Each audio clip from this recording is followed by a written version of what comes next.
Most people don't notice this until it's too late. They think aging is just about wrinkles or forgetting where you left your keys. But the truth is, aging is a slow, quiet transformation. It's a series of small choices, hidden lessons, and deeply earned wisdom that accumulates like dust on a bookshelf, unseen, until someone points it out. And when older people offer advice, it's not just words. It's their life, distilled, tested, weathered. If you're over 60, this could change how you see the next 10 years of your life. And if you're younger, it could help you understand the path you're already walking, whether you realize it or not. Why do some people seem to age gracefully, while others struggle? What's the real difference? The answer isn't just genetics or luck. It's mindset. It's how you handle heartbreak, how you forgive, how you let go of what you can't control. It's the habits you build in your 40s, the relationships you protect in your 50s, and the peace you seek in your 60s. It's all of it. And those who lived it, they know this. They carry it in their posture, in the softness of their eyes, in the way they tell stories that don't seem to have a point, until they do. By the end of this video, you'll hear the stories and insights that changed how I see aging forever. These aren't tips from textbooks or quotes you find on Pinterest. This is the raw, heartfelt, sometimes funny, sometimes painful-like advice from real old people, shared not to lecture, but to help. Because if there's one thing elders know, is that time doesn't slow down, and you don't get it back. What you do with it matters. So listen closely. Someone's grandparent might be speaking directly to you. Let's start with this. Back in my day, it sounds like a joke now, a meme even. But when someone older says it, they're not trying to brag or complain.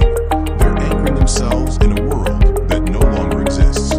They're reminding themselves that life was once slower, quieter, more predictable. That they survived not just decades, but eras. And with that survival came lessons. Lessons about patience, about work, about love that wasn't just swiping right or texting goodnight. Back then, you wrote letters, you waited, you hoped, and that kind of waiting taught people how to appreciate what they had. One 88-year-old woman once told me, "You kids think peace means having nothing to do, but real peace is knowing you did your best, even if it broke your heart."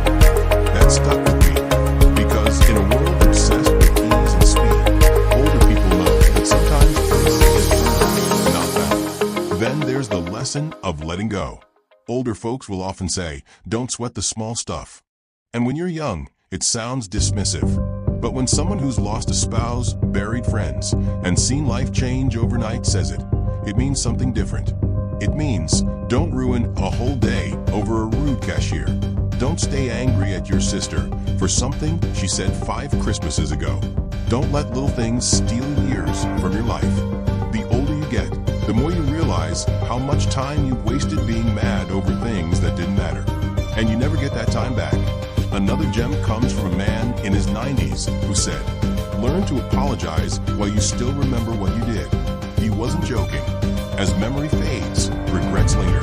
But more than that, he was teaching us that humility is part of aging well. That the bravest people aren't the ones who never mess up. They're the ones who admit it, make it right, and move forward. You'll also hear elders talk about forgiveness, not because others deserve it, but because you do. Carrying bitterness ages you faster than time. One widower told me, "I forgave people who never said sorry. Not for them, for me, because I was tired of carrying them in my head." Imagine holding a grudge for decades and finally realizing it only hurt you. That's a lesson worth learning sooner, not later. Let's talk about relationships.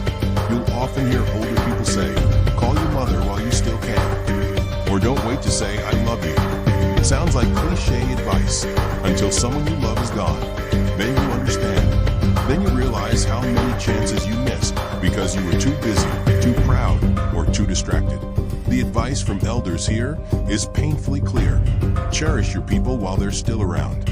Because the ache of missing someone is worse when you know you had more time and didn't use it. And let's not forget love itself. Older people know love is less about fireworks and more about staying. One woman in her 70s told me, "I knew he was the one when he held my hand through my mother's funeral and never said a word." Love isn't always Sometimes it's just showing up day after day when no one's watching. That's the kind of love that lasts.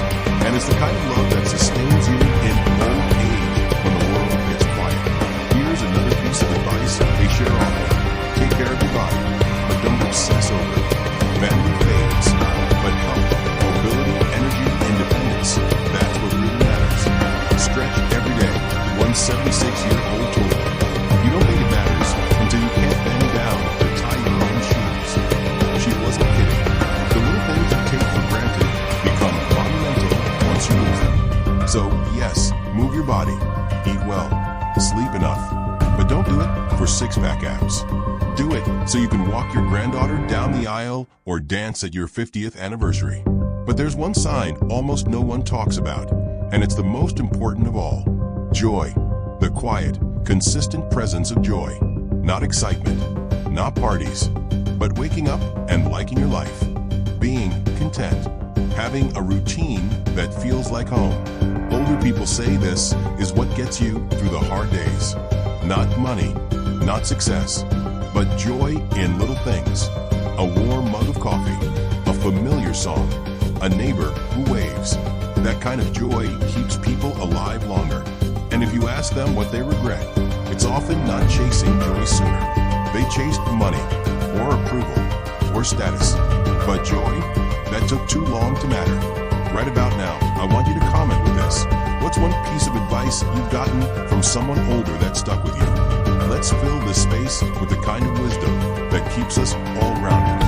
Because these lessons, these stories, they're not just reminders, they're roadmaps. Another lesson we hear over and over. Don't wait for retirement to live your life. Too many people delay happiness. They think they'll travel later, write that book later, forgive later. But later doesn't always come. Older folks who've lost friends suddenly, who buried spouses far too young, they'll tell you, you need to live now. Go see the ocean. Say what you mean. Start the garden. Wear the red dress. Because the harshest truth of aging is that it sneaks up on you. One day you're young and planning. The next, you're reminiscing. One final piece of advice, possibly the most beautiful, is this. Be kind, even when no one notices. Kindness builds a legacy. It echoes. You might not be remembered for your job title or your net worth, but you will be remembered for how you made people feel. One grandfather told me, the world doesn't need more smart people. It needs more kind ones. That stayed with me. And as you age, that truth becomes clear. Smart fades, strong fades, but kindness lasts forever. We all age, but how we age is up to us. The people who walk this road before us aren't just slowing down. They're holding our lanterns. Listen to them.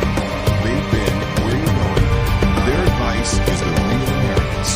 If this reminded you of someone, share it with a friend. You never know who needs to hear it. And if you've seen this in your own family, leave a comment. We need to talk about this more. Because these lessons shouldn't fade with time. They should echo for generations. Subscribe to Aging Gracefully 60 and help us carry these stories forward. Because every wrinkle holds a story, and every elder holds a key to a more meaningful life.